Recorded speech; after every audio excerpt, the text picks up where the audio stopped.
গণভ্রাতৃত্বতা করে নজর কাড়লেন কাকদ্বীপের সুধাংশু পাইক।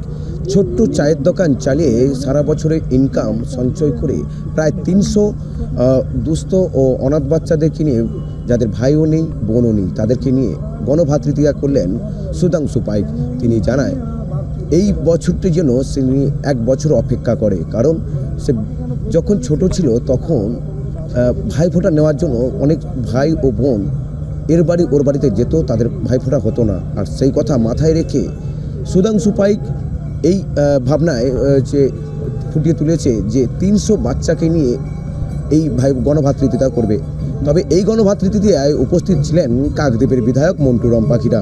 ভ্রাতৃত্ব উৎসব বাংলার ঘরে ঘরে হচ্ছে, তা আমরা আজকের এই অনুষ্ঠানটা গণভ্রাতৃত্ব হিসাবে পালন করছি। যাদের ভাই আছে বোন নেই, বোন আছে ভাই নেই, দুস্থ অনাথ প্রতিবন্ধী পথ শিশুদের নিয়ে আমার এই অনুষ্ঠান দীর্ঘ 14 বছর পড়লো। এই অনুষ্ঠান নিজের কি আর্থিক সাহায্য করি না অন্য কারোর সাহায্য দিচ্ছে? আমি এই অনুষ্ঠানটা চালিয়ে যাই। আমি প্রত্যেকের কাছে বলি যে আপনারা কিছু সাহায্য করুন। আমার প্রতিবেশী মানুষজন বা কাকদ্বীপের আপামর জনগণ কিছু সাহায্য করেন, তাদের যেটুকুনি সামর্থ্য নিয়ে বাকিটা।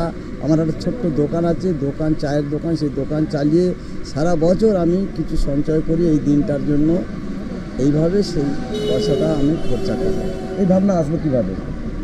এই ভাবনাটা আমার এসেছে, আমি যখন ছোট ছিলাম দেখতাম আমাদের গ্রামে বাড়ি তখন অনেক গরিব ঘরে ভ্রাতৃত্ব হতো না, এবং তারা খুব কষ্ট পেত, দুঃখ পেত। যখন মধ্যবিত্ত ঘরে শাঁখের আওয়াজ হতো তখন তারা মনে দুঃখ পেত। তা আমি ভাবছি যে এই যাদের ভাই আছে বোন নেই, বা অনেকের বাবা ট্রলারে গিয়ে মারা গেছেন, অনেকের মা লোকের বাড়িতে পরিচালিকার কাজ করেন, অনেকের বাবা ছোট ব্যবসা করেন, সেই সব বাড়ির পরিবারের ছেলেদের নিয়ে আমি আজকে তাদের একটু মুখে আনন্দ দিচ্ছি, হাসি দিচ্ছি।